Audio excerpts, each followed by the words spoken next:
Ngasi numida wera phongkiba Kangleipa mairagi pause degi maruoiba pau khara khangatsaraka miyamda khudo tamjake Sapre administration haibasi mangda mangra tanbagum bani Robin Mangang Manipur degi Sapre administration tanba haibasi mangda mangra tanbagum bani India manungda mache taba natraga kaiba oithokloi haina Manipur gi governor na yamna mayek sengna phongdoraki haina Arambai Tingolgi General Headquarter gi PRO Robin Mangang Khoirakpamna mahaki social media post thagalakpa post hairakle post adun hai ngara Arambai Tingolgi ruching puroi korongamba yawba tim amane Manipur gi governor ga unaduna hauji oiriba lamdam asigi phibam asigi matangda wari sanakhiba adu afaba ngakta oiki Arambai Tingol su leibak mangna bakhak tawroi miyamna wakhal leitana leibiu haina su phongdoraki Panbayabadi, ngarang Arambai Tingolga governor ga unakhiba aduda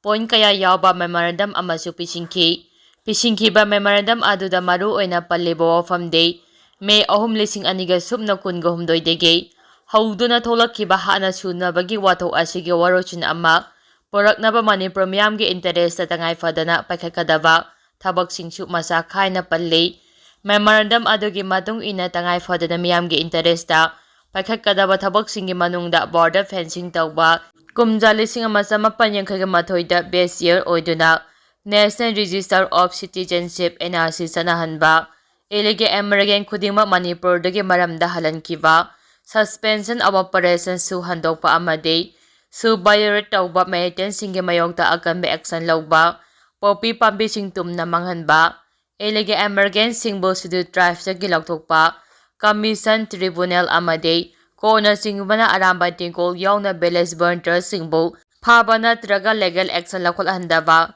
sing amade tam animakta chap manana chanahanba MLRN LRX 1980 MN tawba amade maitai gi scheduled tribe status amuk hanjil hangadavani haba wafam sing yauri makha tarakpa pawda India lengana Manipur da proxy war chathariba tokpiro BJP gi MLA masing suna laina lengak semba ngamdriba si karigino M Tombe Manipur gi Chief Minister oiramba M Berena Manipur gi Governor da CM phamdagi resign tawnaba chero pising kharaba matung numit marini gi matung February 13 gi numida wairamda state asida President rule thamlakhrei President rule thamnaba demand tawkhiba singi manungda Manipur da laidiba kuki singsu amane PR thamlakpada kuki singna yamna harauna welcome tawkhibaga loinana celebration tawki haina Siva Sena Manipur unit ki president M Tombina phongdokhrei wafam asing asi Imphal gi Bapuparada leiba Siva Sena gi office da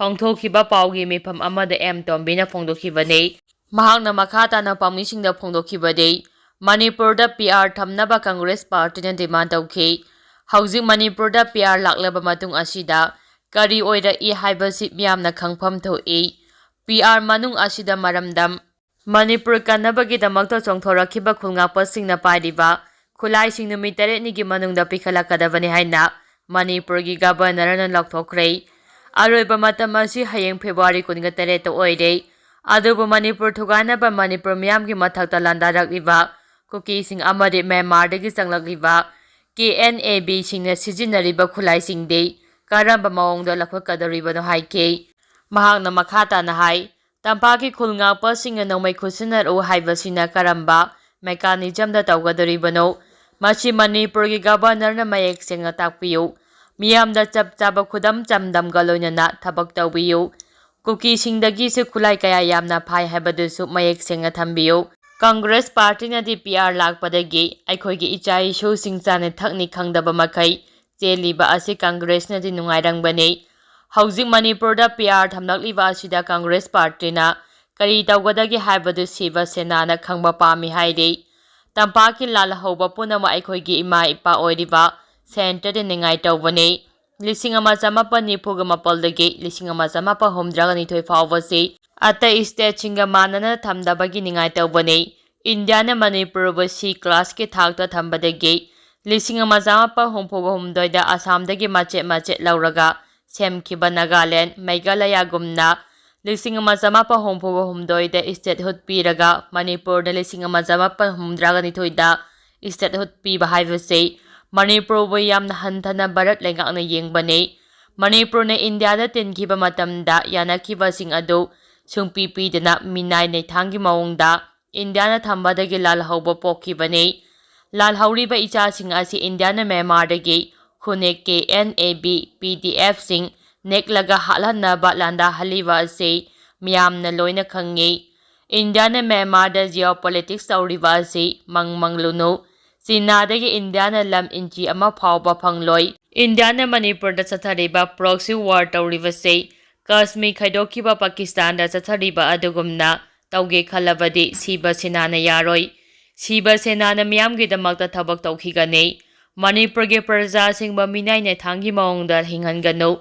Aikhogi ipaipu singa thamlamba lampuraga India da changbani. India dagi Manipur na nongma henan ingtamba phangkibani.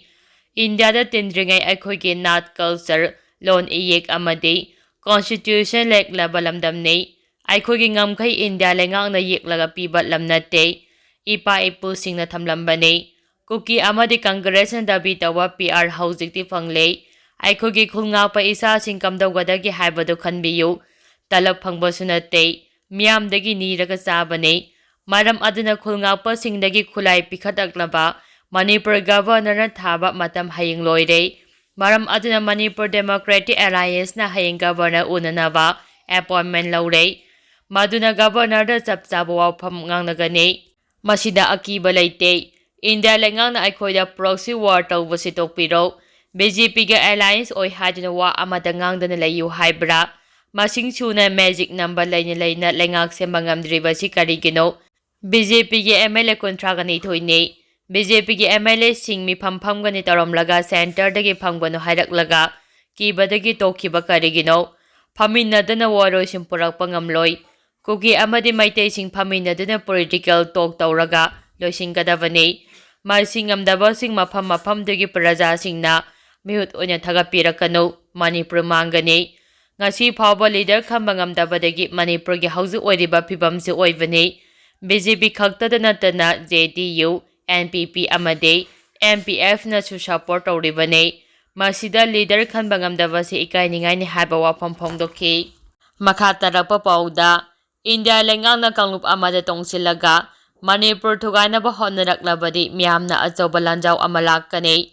Tanu chanu India lengang na kanglup amada tongsilaga Manipur thugainaba honaraklabadi miyamna achauba lanjau ama sojina thokani haina Manipur Youth and Student Union MYSU gi President Tanu chanu na phongdokre.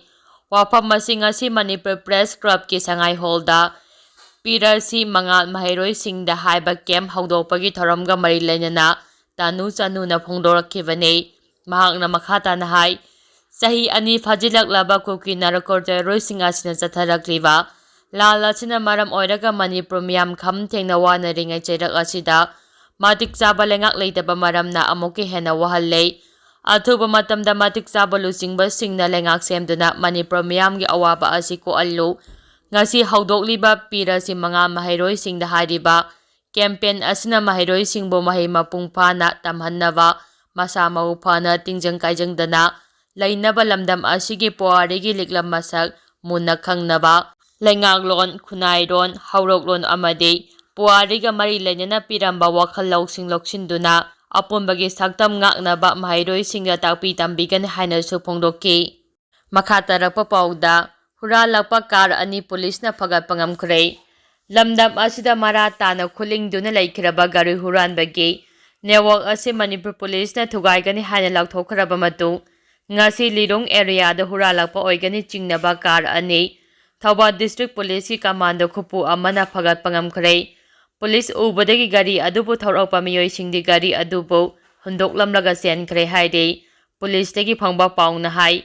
Ngasi nungthil pung ama makhairom tabada Thauba district police ki SP da S ebom chagi miyeng makhada Thauba commando gi OC inspector and Nitaranjana lusingba commando team ama National Highway 102 paringi lirong da patrolling sakke maduda lirong kalaikong oil pa manakta highway ki nakol oirapna masak khangdaba singna huralaga purakpa oigani thajaba gari ani hondoklaga thamlamba thengnakke masak khangaudraba driver sing adu police ubadagi car sing adu ꯍꯨꯟꯗꯣꯛꯂꯝꯂꯒ ꯆꯦꯟꯈꯤꯕ ꯑꯣꯏꯒꯅꯤ꯫ ꯀꯥꯔꯁꯤꯡ ꯑꯗꯨ ꯑꯃꯅ ꯑꯉꯧꯕ ꯃꯆꯨꯒꯤ I-20 ꯀꯥꯔꯅꯤ, registration ꯅꯝꯕꯔꯅ WB06H4223 ꯍꯥꯏꯅ ꯊꯥꯔꯝꯃꯤ ꯑꯗꯨꯒ ꯑꯇꯣꯞꯄ ꯑꯃꯗꯨꯅ ꯁꯅꯥ ꯃꯆꯨꯒꯤ ꯃꯜꯇꯤ ꯑꯜꯇꯣ LXI ꯅꯤ꯫ ꯀꯥꯔ ꯑꯁꯤꯒꯤ ꯔꯦꯖꯤꯁꯇ꯭ꯔꯦꯁꯟ ꯅꯝꯕꯔꯅ MN03816777 ꯍꯥꯏꯅ ꯊꯥꯔꯝꯃꯤ꯫ ꯀꯥꯔ ꯑꯅꯤ ꯑꯗꯨ ꯄꯨꯂꯤꯁꯅ ꯂꯧꯈꯠꯂꯒ ꯂꯤꯂꯣꯡ ꯄꯨꯂꯤꯁ ꯁ꯭ꯇꯦꯁꯟꯗ ꯊꯝꯈꯤꯕꯒ ꯂꯣꯏꯅꯅ ꯃꯄꯨ ꯃꯁꯛ ꯈꯪꯗꯣꯛꯅꯕ ꯇ꯭ꯔꯦꯀꯤꯡ ꯇꯧꯕꯒꯤ ꯊꯕꯛ ꯆꯠꯊꯔꯤ ꯍꯥꯏꯅ ꯄꯨꯂꯤꯁꯀꯤ ꯄꯥꯎ ꯑꯁꯤꯅ ꯃꯈꯥ ꯇꯥꯅ ꯐꯣꯡꯗꯣꯔꯛꯂꯤ꯫